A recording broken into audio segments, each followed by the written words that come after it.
20239. Berdirinya aku di sini, aku akan mereview satu buku yang mana sudah diterjemahkan dalam 26 bahasa. Otomatis buku ini tuh udah tercetak di berbagai negara.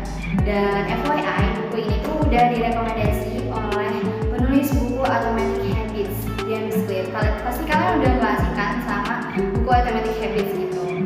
Nah, buku ini tuh udah direkomendasikan langsung oleh penulis buku Atomic Habits. Nah, langsung aja nih ya, aku baca sedikit profil tentang penulis buku yang akan aku review. Beliau adalah partner di The Collaborative Fund dan mantan kolumnis di The Motley Fool dan The Wall Street Journal. Dia 2 kali memenangkan Basic Business Award dari Society of American Business Editor and Writers, pemenang New York Times CV Award, dan 2 kali menjadi finalis untuk Gerard Love Award. Penulis ini bernama Morgan Housel. So, aku akan mereview buku berjudul The Psychology of Money yang ditulis oleh Morgan Housel.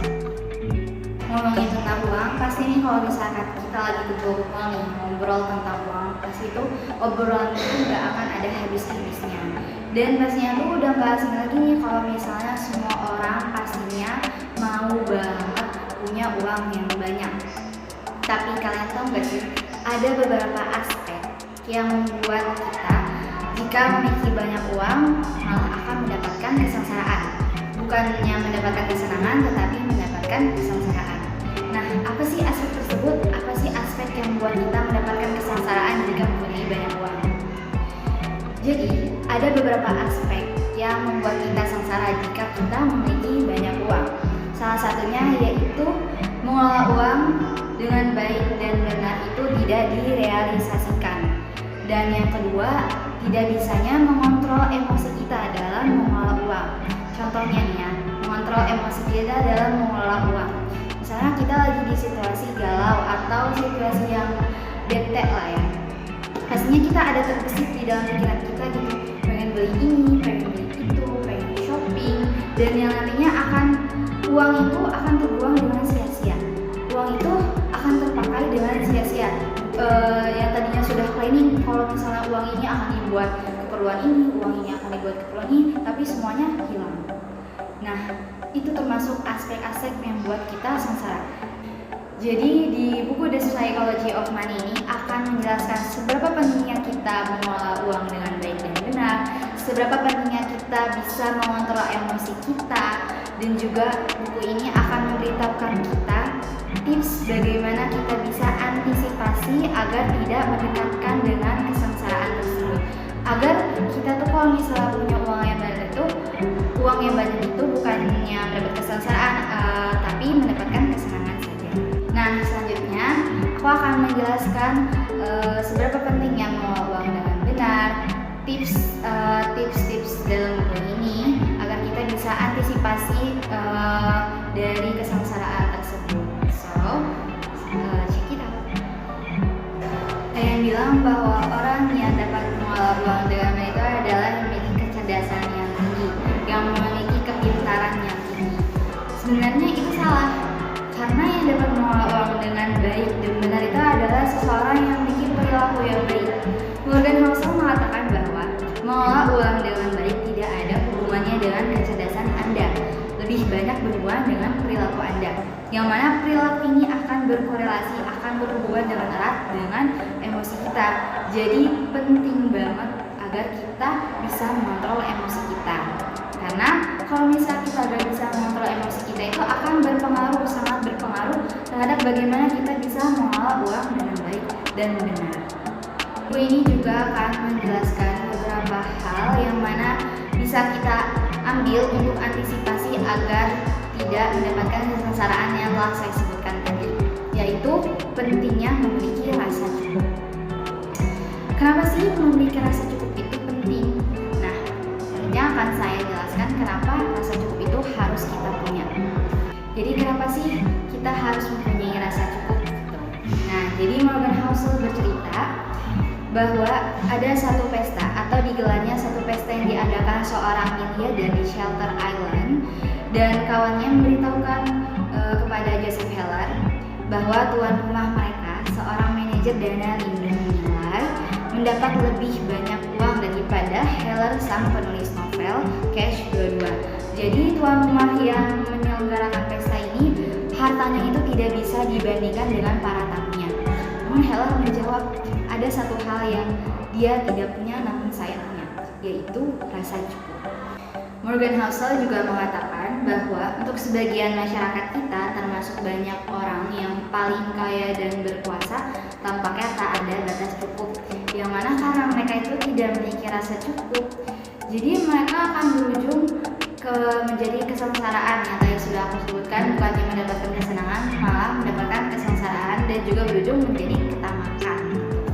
Nah, selanjutnya aku akan jelasin ada 4 hal yang bisa kita ambil agar kita bisa memiliki rasa cukup tersebut.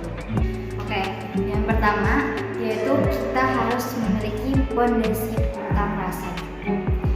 Jadi kalau misalnya pada dasarnya kita emang nggak mau punya rasa cukup, maka akan kedepannya itu tidak akan pernah bisa. Jadi dari diri kita sendiri dulu, dari pendirian kita dulu, agar fondasi memiliki rasa cukup itu kokoh. Nah, yang kedua ada perbandingan sosial, menjauhi dari perbandingan sosial gitu ya. Dari namanya aja bandingan, perbandingan antara aku dan kamu, perbandingan antara kekayaan aku dan kamu, yang mana akan berujung tidak ada ujungnya gitu, tidak akan ada habis-habisnya. Kalau misalnya udah nih, aku lebih kaya daripada kamu, terus nanti kamu juga ikutan berlomba-lomba dalam kekayaan. Melihat kamu lebih tinggi, aku akan berusaha lebih tinggi lagi, dan akan berakhir tidak akan habis-habisnya. Jadi Morgan Housel juga mengatakan, dia bercerita bahwa kawan saya setiap tahun pergi ke Las Vegas. Pada satu tahun dia bertanya kepada seorang bandar, "Anda bermain apa di kasino mana?"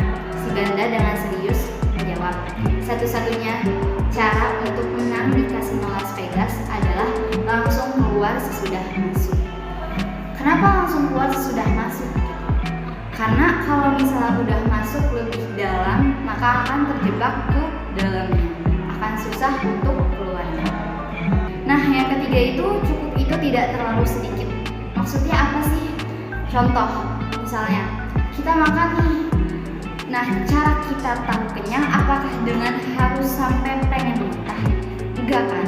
Dengan cara kita kenyang berhenti sebelum kenyang. Tapi bukan kita makan tuh harus sedikit, tapi tahu batasnya. Tahu kalau misalnya udah cukup, ya udah cukup, jangan dilanjutkan agar kita tidak menyesal untuk kedepannya.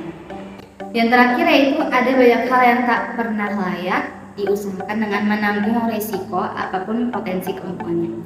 Jadi gini, ada seorang raja bernama Raja Gupta. Karena keegoisannya, karena ia tidak memiliki rasa cukup, yang mana dia berujung masuk penjara. Saat ia keluar penjara, ia berkata, "Jangan terlalu terikat ke apapun, reputasi, prestasi, atau apapun. Saya pikir sekarang pentingkah? Oke, urusan ini dengan tidak adil menghancurkan reputasi saya. Itu cuma menyusahkan kalau saya sangat terikat ke reputasi saya." Dia berkata gitu. Jadi kita punya nih reputasi sangat berharga. Kita tahu reputasi sangat berharga. Kebebasan dan kemerdekaan juga sangat berharga. Keluarga dan kawan yang kita cintai sangat berharga. Dicintai oleh orang yang Anda inginkan mencintai Anda sangat berharga. Kebahagiaan apalagi sangat berharga. Nah, cara terbaik Anda menjaga hal-hal itu adalah mengetahui kapan waktunya berhenti, mengambil risiko yang bisa mengancam semuanya, mengetahui kapan cukup. Nah, yang terakhir ada menabung. Pasti kalian udah nggak asing banget sama kata menabung. Karena kalian nih kalau misalnya pengen beli sesuatu, pastinya kalian menabung. Pengen beli mobil, handphone, atau barang-barang mewah lainnya, pastinya kalian menabung gitu kan ya. Dan menabungnya itu butuh waktu yang cukup lama karena membutuhkan uang yang banyak. Nah, tapi ada satu hal yang orang-orang tuh masih kurang tahu atau masih belum tahu adanya ini, yaitu menabung tanpa alasan. Padahal menabung tanpa alasan ini sangat berpengaruh pada kehidupan kita. Dari menabung tanpa alasan ini kita bisa mendapatkan keuntungan yang tak terduga gitu. Kan kita nggak ada yang tahu ya apa yang akan terjadi di masa depan. Ada sesuatu hal yang tidak kita inginkan yang terjadi di masa yang akan datang, yang mana sesuatu itu dapat tertutupi oleh duit atau uang tabungan yang tak terduga itu. Jadi uang tanpa alasan ini tuh sangat berpengaruh atau sangat memberikan keuntungan bagi kita gitu. Mungkin cukup sekian review buku The Psychology of Money dari saya. Semoga video ini dapat tersampaikan dengan baik dan bisa teman-teman ambil atau bisa direalisasikan dalam kehidupan sehari-hari. Sekian, terima kasih. Thanks for watching.